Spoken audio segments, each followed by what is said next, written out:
What do I do? What do I do? Got it. That's what it say. Yeah, I just have to. Oh, with the mouse. Here we go. This is the People's Waterboard Coalition Water Wednesday webcast for November 10th, 2021. Valerie. Valerie is not here. We're good to go, folks. She's talking about a Valerie there, Rosalind. Valerie. I think they're having some technical issues. We're live. Let's go. We're waiting for them to accept it. I think they're having some technical issues. Gotcha. All right. You can go ahead and open the show though, Nicole. Welcome. We are back again, beloved community, with the People's Waterboard Coalition's Water Wednesdays webcast. And today I am here with my co-host, Rosalind Walker.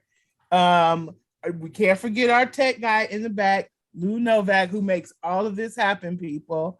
And hello. We're here today with two of, I don't even know where to begin to describe them. They are my mentors, surrogate mothers. They're my beloved beauties. Miss Gracie Wooten and Miss Marian Kramer, both of the Highland Park Human Rights Coalition. I'm so happy to have them here today. And they are here today to tell us about what's going on in Highland Park and how we can get involved and help and support. Thank you so much for being here. Thank you. What a wonderful introduction. Thank you. Yes, we are very happy to have both of you here. And I guess we'll just get right into it. I'm very curious to know what's going on with the water issues in Highland Park and with the lawsuit. And the lawsuit. Oh. Yeah, the Highland Park, as you can recall, had a water exceedancy in 2019. But since then, the water, it was above 15 parts per billion at the time. And what is it? But now it has come down. The last time I looked, the last reading was 8 parts per billion, But the exceedancy, I believe it lasts like 3 years, where they have to continue to monitor every 6 months. So even though the exceedancy, as they report, is 8, that doesn't mean that that's the parts per billion in all the households in Highland Park. Because like I had a reading above that, I just had the Detroit Human Rights Coalition do some testing for me. And mine was actually above that in one of my faucets, because they tested all of the faucets, in the house, as well as the bathtub. And the thing is, it doesn't matter if it's 12 parts per billion or 16 parts per billion. There's no safe level of lead in drinking water. Absolutely. So we should all be concerned with Definitely the fact that there's lead, and that we really need to concentrate on getting the lead service lines replaced. Absolutely. So what you're saying is that when they measure the lead exceedance, they just come up with like an average amongst all the households as far as what the lead level is. They don't concentrate on which household may have more, some may have less. They just come up with an average. Well, what they do is test. They test like sometimes it's 30 households that they're required to test. Other times it may be 60 households. But Okay. that if you have a population, far above that, testing a number of homes, 30 or 60 or whatever, because I think for most cities, they probably have to start out testing even less than that. But if they have a lead exceedancy, then they have to test more, but it still doesn't reflect the amount of homes that are actually in the community. Right. So, but again, The issue is, it doesn't matter how many homes are tested. You know, the fact is that if one home has, 7 parts per billion, it's an issue. If 5 parts per billion is okay for bottled water, which to me is like, that's an issue. But if it's okay for bottled water, then why is it okay for the community, across the nation to be okay if they have greater than 5 parts per billion? And, Absolutely. And we also see with other cities that have been affected by lead, there's actually no safe level of lead for drinking water whatsoever. And I know that Highland Park is a historic town, and there's a lot of older houses in Highland Park. They may have these lead service lines and even maybe galvanized fixtures in the home. So that's definitely an issue. Can you tell us a little bit about how the lawsuit ensued? Well, that lawsuit came about because of it's a legacy thing, like we've had issues dealing with Detroit water system for years, in terms of the billing. So this billing problem has existed for years, and there's been court battles, about it. Now, the last thing I heard was that the GLEWA was they appealed that settlement that was made with Highland Park and GLEWA. They appealed it, but this goes back a long ways. There was an agreement between Detroit and Highland Park years ago about billing. There are 2 cases that were cited by Highland Park in 1983, and I think it was maybe 98. There was a couple of settlements that were made. And what happened when GLEWA actually won a case against Highland Park. But what they did was they weren't honest. What they did was omit a statement about that agreement between Detroit and Highland Park. So they misrepresented what the settlement was. Okay. They were thinking they were able to charge Highland Park what they could, the rates for all other cities in Michigan that they are responsible for. But because of that agreement that was made between Detroit and Highland Park, they were bound by a decision for like 25 years. And those 2 cases were 1983 and also 1986, those agreements, which were federal, it was a federal agreement. And so and like I said, they misrepresented what the agreement actually said and left that out when they had the court. Yeah, when they were, talking to the courts, they had left that out. So the judge, he allowed Highland Park to come back and, appeal that ruling that was initially made. And so there was, when the judge heard the case, what they said was that they actually owed Highland Park $1 million. Wow. So, but again, it's on appeal because what GLEWA is saying is that they're actually suing the state now, because what they're saying is that the state agreed to pay the bill for Highland Park if Highland Park couldn't pay. Now, all of this is stemming from the fact that we've had these emergency managers. Highland Park's had emergency managers for 9 years. More than any other city, I believe, in the state.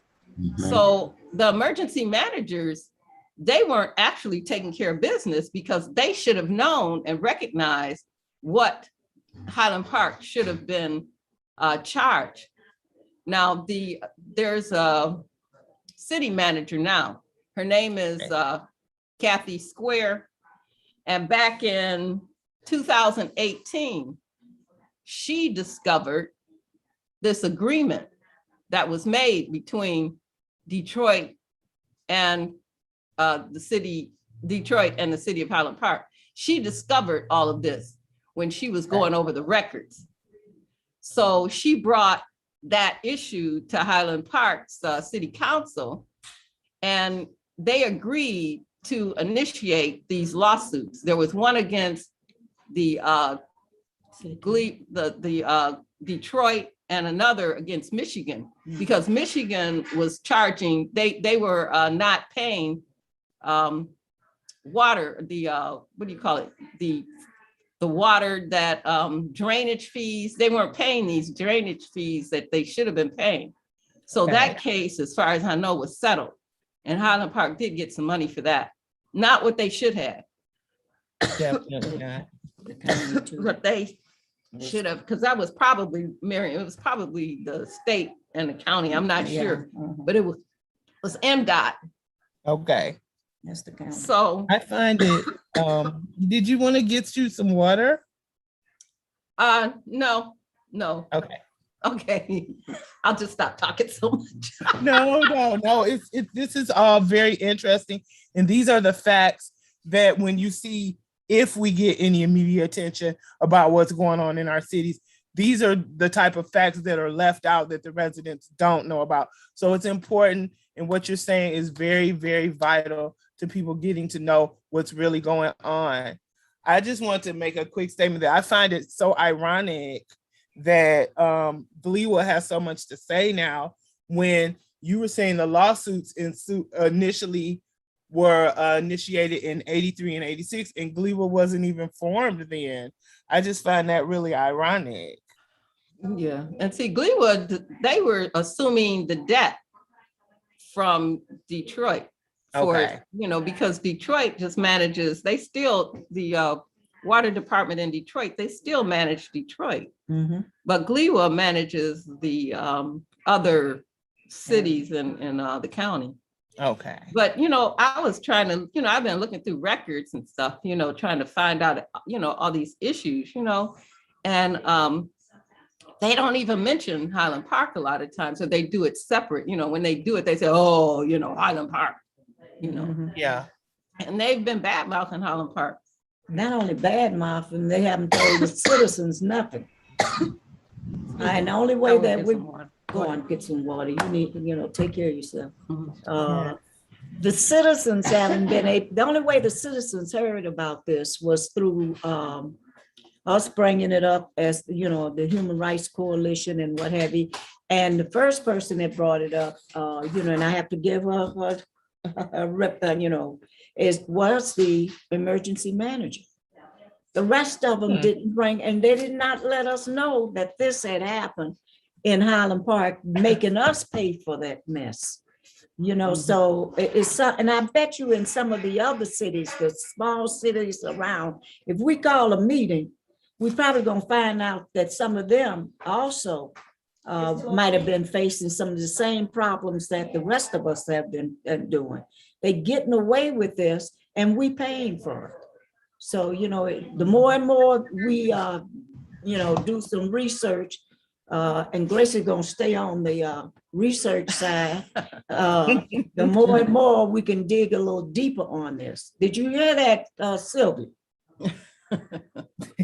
I did bring I brought a video. It's just laying in between the 20s. I brought a little video that I wanted to play for you, and I hope you can hear it. It was the city manager actually talking to the press after Highland Park won that settlement between Gleewood and Highland Park.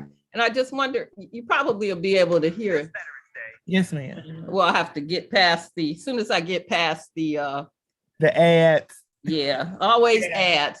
Yeah. But I just think it's really something that, You ain't gotta be scared to use your money when you come back from the store. Oh, You Okay, here it is. thank you. Has not paid. But Highland Park pointed to an old contract and is saying it's paid its fair share. Can you hear? And then some. Highland Park has a contract that it's following. Highland Park is not intentionally disregarding a federal court-ordered settlement. They are. We're not. And the Wayne County Circuit Court judge has ordered Detroit to pay Highland Park $1 million, the latest twist in a years-long legal fight over the small city's water woes. Detroit and its water department sued Highland Park in 2014, saying it owed more than $17 million in arrearages dating back to 2004. But Highland Park said the two cities were still under a 25-year-old agreement hammered out in federal court, saying the most Detroit could charge Highland Park from 2004 to 2015 was $16.7 million. Detroit billed them $56 million. Highland Park paid nearly $30. Detroit accused Highland Park and told the entire world and all of the ratepayers that it hadn't paid a dime. When the fact is, we've overpaid. Highland Park Councilman Rodney Patrick says the city would be pushed over the brink if it loses this legal battle. He also says the money it overspent, nearly $14 million, could have been put to good use. All I could do is think about, Randy, all the urban development that could have possibly happened in our city. The tearing down or demolishing of businesses and houses that need to be demolished. But then go back to the fact that what could have been put in this place? Some of the growth that we missed out on. City Administrator Kathy Square points to Highland Park's defunct water treatment plant. Certainly that money should have been used to rebuild the infrastructure, the water sewer infrastructure, and to get the plant running again. The court initially ordered a $19 million judgment against Highland Park in 2015, but it did not address the city's counterclaim about that old agreement. The judgment was paused as Highland Park went through the appeals process. The Great Lakes Water Authority was later added to the suit. The parties went through mediation and a panel ruled in favor of Highland Park, saying Detroit owed it $1 million. Judge John Murphy backed that up last week and threw out that multi-million-dollar judgment against Highland Park. The judge basically agreed that we have overpaid and that we have a contract and that they have overbilled us. And they are continuing to do it to this day. Now we reached out to the city of Detroit for comment and were ultimately referred to the Great Lakes Water Authority. They do not agree with the judge's decision and say that their legal battle is not over. They will be seeking a reversal through the court system. Stay tuned. Okay, so that's basically the facts of the case. And the thing is that their appeal, I didn't read on the information that I had, I didn't read that they were actually suing Highland Park again. They were suing the state. They were saying that the state agreed if Highland Park couldn't pay, that the state would assume the debt. So I think that Marian and I were talking about it this morning, and we were saying that maybe, we need to go back to the board and see how we're gonna, what our strategy should be in terms of this suit. Because number one, I feel like the city is just throwing everything to the residents, saying, you fight this. and that's what I was gonna say. It's always like it get backfired to the residents, no matter if it's in Highland Park, Ben Harbor, Detroit, Bellevue, wherever it's at, it's always back to the residents. And we have to watch that. Right. You carry this water for us. And I find I'm it not gonna be ironic. involved at all, basically. Yeah. I find it the irony that they were overpaid by at least $20 million, but yet they're only being asked to give you back $1 million. When you owe, I think what they said was 17.6 or 15.6, and you gave them $30 million. So why are you only why is Detroit complaining, or the state or whoever's complaining, when all they have to give you back is $1 million? I think Out of that all, and they're still ahead. They're still getting the better end of the deal because they're still getting extra money over what they were owed. what about all the taxes related to that water? And they have Absolutely. not had to pay it. But on the other hand, we got to get this stuff out, because here we go again with these nuts doing exactly what you're saying. And I think we're gonna probably have to call for water meeting with all the small cities or whatever in the state of Michigan, because we all getting funked by them and they getting away with it. And with this newly arrived mess coming up in the future, they're gonna end up getting that water if we don't start fighting back now. Yes, I definitely think this is the time for all of the cities to come together and fight for water equity for all the cities, especially with federal funding coming down. It's important that we stand our ground and let our cases be known and heard. They haven't stopped increasing the amount that people have to pay for that water or nothing. You know, you still getting higher payers. I mean, the mine sometime is 200, not 200, but 300 and some dollars. And I said, well, what? How many people I got in my house? And I had wanted to ask, when she was talking about her faucets and when they was tested, and you have like a sink in the bathroom, the sink in the kitchen, the tub, you know, and like they were giving out filters. Are they going to give you a filter for every faucet? No, in Highland Park, yeah, because they give people faucet filters if they want one, but the thing is, those filters don't always fit. Right. I know they're not accurate, but well, they don't fit. You know, they don't fit. You know, you cannot put the filters that are being given out on every faucet based on the style of faucet that you have. So most of the people have pictures. You know, okay, so they had the water pictures, and those filters wasn't accurate either. So you basically will have to know that. No, they're not. They should have clarified that with you guys. They do not stand up to standard, and I learned that from, I don't know if I was supposed to say her name or not, but I learned that from someone that works in filters. I think that the state and the city, well, mostly Detroit, right? They had to correct that. They issued the wrong ones at first, but now that they are issuing the correct ones that are rated for lead. Okay. So you were early on in catching that problem. Wow. And then when you were saying that all the filters fit each faucet, so what are you to do? Use the pitcher, use a water pitcher, or buy yourself another faucet, I guess.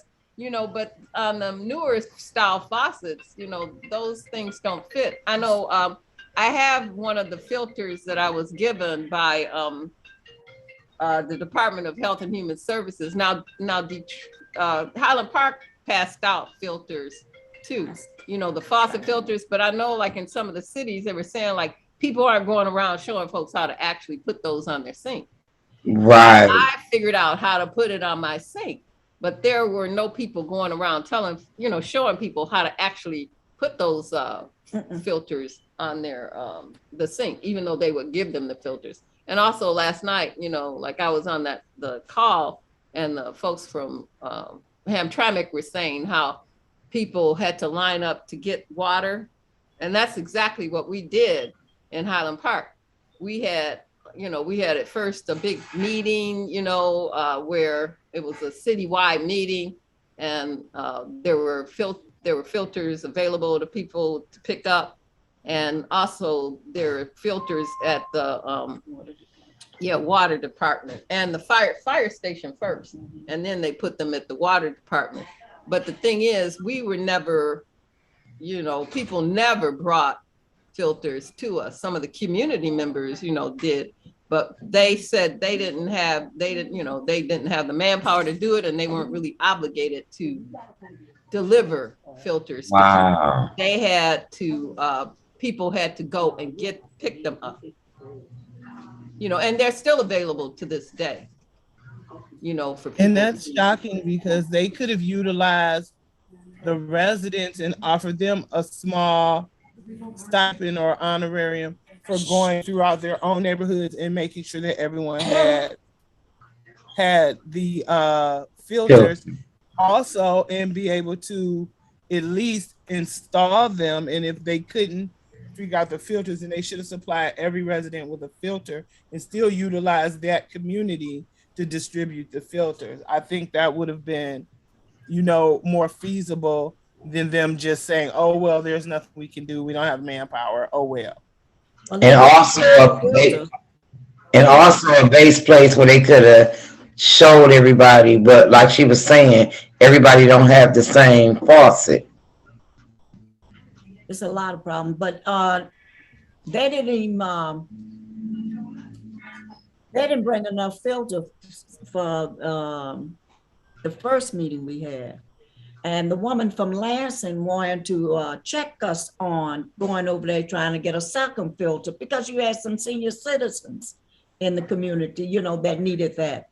And I told her, she said, well, you can't take that. I said, well, watch me. I took that thing because of the mere fact the woman didn't have, she could not get up and walk over there and get it. And she bagged down, but just acting silly over those filters. And the other thing that happens there, some mornings you can get up and the water is not as bad, but some mornings you get up and all you smell is lead and all that type of stuff in it. So, it's a slow death to what they got us under. And I think too, like when one of the things that we asked for was for them to let us know what kind of work was going on in the community when they were working on different, water mains, or if they were replacing water lines, for them to let people know. Because like I could see what Marian is talking about, if they did some work over by her house. So I don't know if they actually made her aware of that, or they just showed up and started doing the work. They showed up and went to work. And you need to let residents know what it is you're actually doing, so that they are aware, there may be somebody, sick in the house, and like she's saying, there may be a problem with just the quality of water that's being, released to other residents. I know I talked to one day when I was visiting Marian, there were some people working across the street from her. And I asked, like, what are you doing? They said they were replacing lead service line. But what happened was DTE had been doing work, and DTE ended up destroying the line. So they had to repair what DTE had done. So, so you have all these people who are doing different things, and they need to talk to one another. And two, with Highland Park being so old, a lot of the information, in terms of where lines actually are, isn't there. In my neighborhood, they came out looking for, they did an audit. They were trying to find where all the service lines were located. My house and the one next door, they never found where the lines were located. And they said, and I was trying to help them, give them some hints where I thought maybe the shut off was. And they said, well, you're lucky, if you hadn't been paying your water bill, they never could have. They can't shut you off because they can't find it. That is absolutely absurd. But, they need to know where these things are. So they do. It's their duty to know. We're almost at close, but we do have a comment that someone wants to make. Sylvia wants to make a comment. All right, thank you, Nicole. And thank you so much for all of that really good information, Ms. Gracie and Marian. I wanted to ask you, so as we've learned from the Michigan Department of Health and Human Services, there are at least 40 cities or townships in the state of Michigan that are having these high lead action level problems, which are requiring the state to provide the pitchers or the faucet mounted filters for to ensure the safe drinking water for residents, right? Until we can get out all of these lead service lines that we've got throughout the state. And so the federal infrastructure money that's come through now from Congress, will have to make its way to the state. And so I'm wondering, because you all are really positioned in an important place as residents of Highland Park who have been following this for a while, been having meetings with residents to talk about it. Do you have any plans for maybe a future meeting where maybe there can be more residents pulled together? So like, for instance, both Ferndale and Royal Oak have also been experiencing similar problems. We're having to look more closely at this in Detroit. Just wondering if you can tell us if the Highland Park Human Rights Coalition is planning to have any future conversations with residents about this. Well, this morning we was just discussing this. What is our next step? It's time to not only get on with those cities and see where we can come together and come up with some kind of strategy. But at the same time, it's time for us to hit even Lansing on this, because there's no reason that poor cities and stuff like that should have to go through this, and the people that live there have to go through this all the time. We don't know how many people are really sick from this, because they haven't released no type of stats on anything. So now, but we were just talking about that. Yeah, we want to do something like that. And that would be the right thing to do. And in the process, get rid of some people that have been, getting money off of us. And they basically been getting a lot of money off of Highland Park. And it still is. They want the water, Great Lakes water, yes. And they want the water. And a lot of people don't know what's going on unless we have those meetings. Once you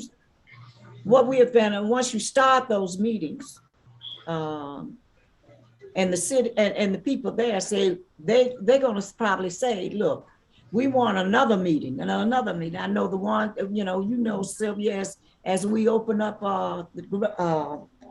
the Highland Park Human Rights Coalition, they demanded that they had a meeting once a week.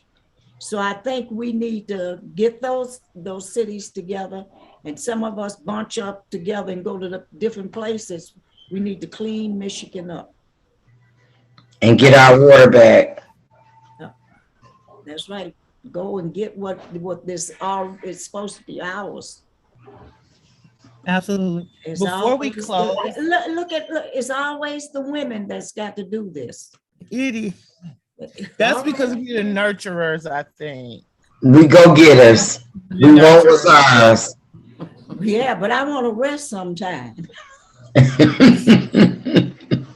But no, I think that's why you got to bring more people in so you can have a break sometime. Yeah. And maybe we can switch you into a teaching mode. You can teach the newcomers coming in to prepare them for what's next.